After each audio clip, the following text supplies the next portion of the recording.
राधे राधे। आप सभी लोग जानते हैं कि 1 नवंबर 2025 को देवउठनी एकादशी है, जिस दिन भगवान विष्णु अपनी 4 महीने की योग निद्रा के बाद उठते हैं। और इसी दिन तुलसी विवाह आप सभी लोग अपने घर में करेंगे, पर तुलसी विवाह की सही विधि आप लोगों को शायद नहीं मालूम होगी।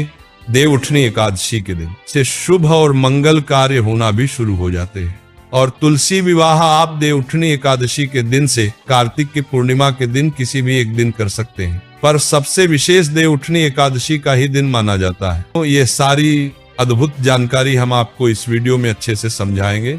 सबसे पहले आप अपने घर में कोई एक ऐसा स्थान चुने जहां पर आप तुलसी विवाह करेंगे, और उस जगह को अच्छे से साफ कर ले। अब वहां पर एक चौकी रख ले, और तुलसी जी का जो पौधा आपके घर में है उसे भी वहां पर लाकर रखें, और वहां पर एक रंगोली भी याद से बना ले। इसके बाद तुलसी जी के पास में आपको शालिग्राम भगवान भी रखना होते हैं। अगर आपके पास शालिग्राम भगवान है तो उन्हें भी विराजित कर ले, अन्यथा आप एक विष्णु जी की कोई फोटो या तस्वीर लेकर उसे चौकी पर पीला कपड़ा बिछाकर रख ले। महाराज, अब थोड़े से सफेद तिल का आसान देकर आप कलश की स्थापना करेंगे, क्योंकि एकादशी के दिन चावल का प्रयोग नहीं किया जाता है। कलश में जल, सुपारी, सिक्का, हल्दी, तिल और फूल आप डाल देना, और ऊपर से आम के पत्ते सजाकर नारियल रख देना। इसके बाद आप लोग गणेश जी की स्थापना करेंगे। यहाँ पर आपकी पूजन की तैयारी पूरी हो जाती है, और अब हम लोग भगवान से हाथ जोड़कर प्रार्थना करेंगे कि आज हम आपका विवाह कराने वाले हैं, तो हमसे कोई गलती हो तो उसके लिए आप हमें क्षमा करें। इससे पहले वीडियो को लाइक करें और चैनल को सब्सक्राइब करना ना भूलें। तो अब सबसे पहले एक लोटे में जल लेकर हम सभी भगवानों पर थोड़ा सा जल छिड़क देंगे शुद्धिकरण के लिए। इसके बाद आप एक देसी गाय का घी का दीपक जलाकर भगवान के सामने रख देंगे। अब सबसे पहले आप गणेश जी की पूजन करेंगे, जिसमें आप उन्हें रौली कुमकुम से तिलक और जानेऊ और वस्त्र स्वरूप कलावा भी समर्पित करेंगे। इसके बाद गणेश जी को फूल और भोग भी आप समर्पित कर देना। उसके बाद आप कलश की भी पूजन कर देना। महाराज, अब हम विवाह की रस्म शुरू करेंगे, जिसमें सबसे पहले हम हल्दी की रस्म करेंगे, और थोड़ी सी सूखी हल्दी लेकर उसमें दूध मिलाकर उसका पेस्ट बनाकर सबसे पहले 5 बार शालिग्राम भगवान को हल्दी लगाएंगे, और उसके बाद में यही हल्दी तुलसी जी को हम 5 पर वापस से लगाएंगे। यहाँ पर हल्दी की रस्म पूरी हो जाती है। साथियों, इसके बाद हम लोग मेहंदी की रस्म करेंगे।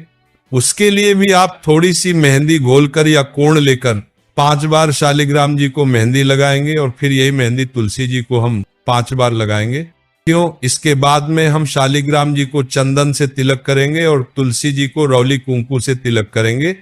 अब थोड़ी सी सफेद तिल शालिग्राम जी और तुलसी जी को हम चढ़ा देंगे, और इस दिन चावल का प्रयोग ना करें, क्योंकि देवउठनी एकादशी का दिन रहेगा। साथियों, जब शालिग्राम जी को जानेऊ और कलवा आप चढ़ाए और तुलसी जी को चुनरी उठाएं, महाराज अब हम वरमाला की रस्म करेंगे, जिसमें सबसे पहले हम तुलसी जी को एक फूलों की माला छुआकर शालिग्राम भगवान को पहना देंगे। इसके बाद दूसरी माला शालिग्राम भगवान को छुआकर तुलसी जी को आप पहना देंगे। अब आप तुलसी जी को 16 श्रृंगार की जो सामग्री होती है वह चढ़ाएं। अब हम लोग गठ जोड़े की रस्म करेंगे। इसके लिए हमें एक पीला कपड़ा लेना होगा। आप इस पीले कपड़े में सुपारी और सिक्का रख सकते हैं, और ये कपड़ा आप शालिग्राम जी को उठाकर तुलसी जी की चुनरी से इसको बांध देना। साथियों, इसके बाद हम फेरे की रस्म करेंगे।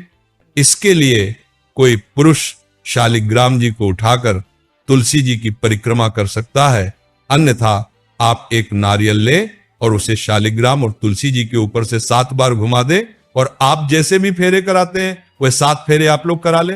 इसके बाद हम सिंदूर दान करेंगे। इसके लिए एक सिक्के में थोड़ा सा सिंदूर लेकर शालिग्राम जी को छुआकर तुलसी जी में समर्पित करना है, और बाद में ये सिक्का तुलसी के गमले में ही आप रख दे। अब हम लोग कन्यादान की रस्म करेंगे। इसके लिए हम अपने पास में कुछ पैसे रखेंगे, फूल और थोड़ा सा जल अपने सीधे हाथ की हथेली में लेंगे, और संकल्प करेंगे कि आज मैं अपनी श्रद्धा से तुलसी जी और शालिग्राम जी का विवाह संपन्न कर रहे हैं, और ये पैसे शालिग्राम भगवान के पास में आप रख देंगे।